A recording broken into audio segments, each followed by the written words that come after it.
Hi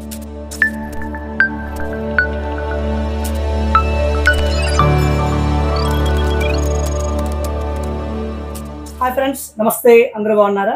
welcome to Majjigowri electronics YouTube channel. చూస్తున్నారు కదండి, గంగాధర్ గారు విజయనగరం నుంచి వచ్చారండి. ఆయన బిఫోర్ నాకు కాల్ చేశారు. రవి గారు, నా దగ్గర ఒక బ్రాండెడ్ కంపెనీ సబ్ ఓఫర్ ఉందండి.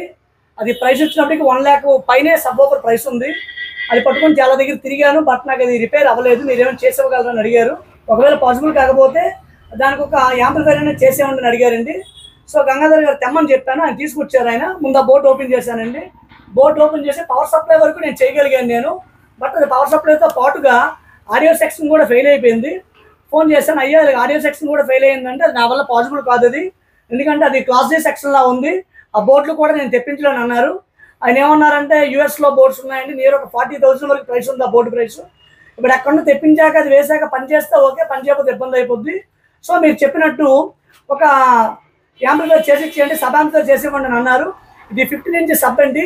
దీనికి సపోర్ట్ అయ్యే విధంగా నేను సబ్ యాంప్లిఫైర్ చేసేవడం అయితే జరిగింది. ఆల్రెడీ నేను బిఫోర్ చెక్ చేసి చూపించాను, ఎందుకంటే కావాలి మనం సెట్ అవుట్ ఇచ్చాము. ఆ యాంప్లిఫైర్ మీద సబ్ చెక్ చేసి చూపించాను, ఆయనకి బాగా నచ్చింది. సో ఆయనకి స్పెసిఫిక్గా దీనికోసము ఒక సబ్ యాంప్లిఫైర్ మేకింగ్ అయితే చేసేవడం అయితే జరిగింది. సో ఒకసారి ఇది ఆన్ చేసి చూపించాను, సౌండ్ ఏ విధంగా వస్తుంది ఏంటి అనేది ఒకసారి గంగాధర్ గారికి అడుగుదాము. ఇంకేమైనా చెప్పాలంటే ఆయన చెప్పొచ్చు. ఇన్ ది సేమ్ టైము ఒకసారి యాంప్లిఫైర్ ఏ విధంగా ఉంది అనేది చూపిస్తాను, సౌండ్ ఏ విధంగా వస్తుంది ఏంటి అనేది కూడా ఇదే వీడియోలో మీకు నేను చూపిస్తానండి. గంగాధర్ గారు చెప్పండి. మీరు ఎక్కడెక్కడో తిప్పారు, చివరిగా నా దగ్గరకు వచ్చారు. అవునండి, మీకు సౌండ్ నేను చూపించాను మీకు. సో ఇప్పుడు కూడా లైవ్ రన్నింగ్ లో ఉంది. ఏమైనా హమ్మింగ్ ఏమైనా వస్తుందో ఒకసారి చెక్ చేయండి. సౌండ్ ఎలా ఉంది ఏంటి అనేది ఒకసారి మీ రివ్యూ ఇవ్వండి సార్. సౌండ్ విషయంలో అయితే నాకైతే 100% బాగా అనిపించిందండి, హ్యాపీగా ఉంది. నెక్స్ట్ నేనైతే ఫస్ట్ బిఫోర్ ఎలా ఉంది ఫీల్ అయ్యానా, ఇంచుమించు అలానే ఫీల్ అయ్యాను. కంపెనీ బోర్డు వస్తున్నప్పుడు అంతే అంతే అంతే. సో ఇప్పుడు ఎలా ఉంది సార్? ఏ ప్రైస్ లో కొన్నారండి మీరు ఇది? నేను 1.3 అయిందండి. 1.3 lakhs అంటే 1,30,000 కొన్నారు. అవునండి. నేను మీకు ఇస్తే యాంప్లిఫైర్ అయితే 15,000-16,000 యాంప్ ఇచ్చాను అంతే. సో మీకు సాటిస్ఫైడ్ మరి అంతే. ఒకసారి ఏమైనా హమ్మింగ్ వస్తుందేమో చెక్ చేద్దామండి. అయ్యా కంపెనీ పేరు ఎక్కడ మెన్షన్ చేయట్లేదు మనము. ఒకసారి నాయిస్ ఉందేమో చూడండి సార్. ఏమన్నా లేదండి లేదండి. ఓకే కదా, కూల్గా ఉంది కదా ఫ్రెండ్స్, చూసారు కదా. ఒకసారి ఇది ప్లే చేసి చూద్దాం ఏ విధంగా ఉంది ఏంటనేది.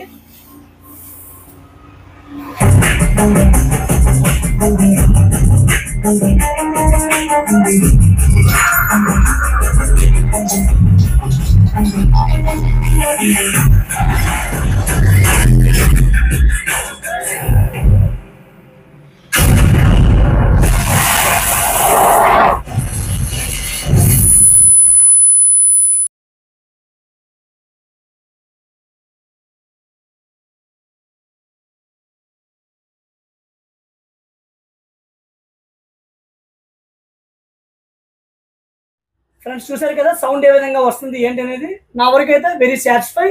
గంగాధర్ గారు కూడా చాలా సాటిస్ఫై అయ్యారండి. ఒకవేళ మీ దగ్గర ఏమన్నా బ్రాండెడ్ కంపెనీ ఇటువంటి సెటప్స్ ఉంటే జస్ట్ దానికి తగ్గట్టు నాకు యాంప్లిఫైర్ మేక్ చేయమనంటే దాని ప్రాపర్ ఓమ్స్ వాటేసి తెలియజేయాలండి. తెలియజేస్తే దానికి ఎంత అవుతుంది ఏంటి అనేది నేను తెలియజేస్తాను. లేదంటే ఒక కంపెనీ స్పీకర్స్ మీ దగ్గర ఉన్నాయి, దాని ఏవిఆర్ పోయింది, దానికి సబ్స్టిట్యూట్ ఏవిఆర్ మీరు కొనలేదు, దానికి సబ్స్టిట్యూట్గా ఒక ఏవిఆర్ నేను చేసే యాంప్లిఫైర్ మేక్ చేసామంటే అలా మీరు ఓమ్స్ వాటేజ్ తెలియజేసిన దీనికి ఎంత ప్రైస్ అవుతుంది ఏంటనే విషయం అయితే తెలియజేస్తాను. ఫ్రెండ్స్ చూస్తున్నారు కదా, సబ్ యాంప్లిఫైర్ ఫ్రంట్ లుక్ అయితే విధంగా ఉందండి. దీనికి 2 కంట్రోల్స్ అయితే ఉంటాయి. Right side control master volume, ఈ లెఫ్ట్ సైడ్ కంట్రోల్ అనేది ఫ్రీక్వెన్సీ అండి. స్మూత్ బేస్కి హార్డ్ బేస్కి పనిచేస్తుంది. Complete black colour panel, gold colour bottom బుస్ అయితే తీసుకున్నాము. దీని మీద టైటిల్ వచ్చినప్పటికీ పైనీర్ అని ఉంది. రైట్ సైడు మన లోగో అయితే పేస్ట్ చేయడం అయితే జరిగిందండి. చూస్తున్నారు కదా. ఇప్పుడు ఇంటర్నల్ ఏ విధంగా డిజైన్ చేసామనేది చూద్దామండి. లాంగ్ వ్యూ నుండి చూస్తే ఇంటర్నల్ ఈ విధంగా డిజైన్ అయితే చేశాను. 15 inch సబ్ ఓఫర్ కాబట్టి 8 MOSFET కుమార్ తండ్రమూన బోర్డు అయితే తీసుకున్నాను. దానికి సూటబుల్ ట్రాన్స్ఫార్మరు, పవర్ సప్లై ఇవ్వడం అయితే జరిగింది. పవర్ సప్లై వచ్చినప్పటికి 80 volt కెపాసిటర్లు అండి, 10,000 mF. ఇక మెటల్ డయోడ్ వచ్చినప్పటికి త్రినిక్స్ కంపెనీ మెటల్ డయోడ్ తీసుకున్నాను. ఇక్కడ బక్ బోర్డ్ కనిపిస్తుంది చూడండి. ఫ్యాన్ యొక్క వోల్టేజ్ని కంట్రోల్ చేయడానికి, అంటే ఫ్యాన్ స్పీడ్ అవ్వకుండా కంట్రోల్ చేయడానికి బక్ బోర్డ్ అనేది తీసుకున్నాను. దీనికి బ్యాక్గ్రౌండ్లో అంటే కంట్రోల్ బ్యాక్గ్రౌండ్లో వైట్ కలర్ లైట్లు అయితే తీసుకోవడం అయితే జరిగిందండి. ఇక ఇది speaker production board, single channel speaker production board. ఆ రిలే వచ్చినప్పటికీ 20 యాంపియర్ రిలే. ఇది రెగ్యులర్గా యూజ్ చేసే సప్రియామ్ బోర్డ్ అండి. గెయిన్ ఎక్కువగా వస్తుంది. స్మూత్ బేస్కి హాట్ బేస్ చక్కగా పనిచేస్తుంది. మనం చాలా ఏవీ రిసీవర్లకి సబ్ యాంప్లిఫైర్ చేసాము. ప్రతి సబ్ యాంప్లిఫైర్లో కూడా ఇదే బోర్డు యూజ్ చేస్తూ మన ఏవీ రిసీవర్లకి సబ్ యాంప్లిఫైర్ ఇవ్వడం అయితే జరుగుతుంది. చాలా మంచి క్వాలిటీ వస్తుందండి. ఇప్పుడు ఒకసారి బ్యాక్ సైడ్ చూద్దాము.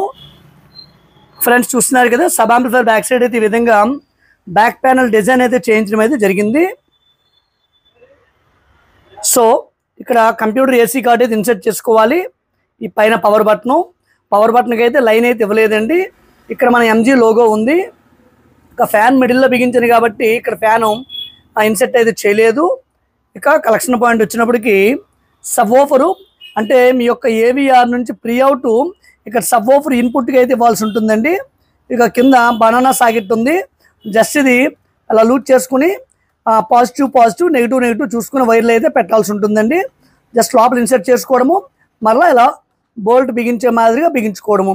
ఈ విధంగా బనానా సాకెట్ అయితే తీసుకోవడం జరిగింది. బ్యాక్ ప్యానల్ ఈ విధంగా ఉంది.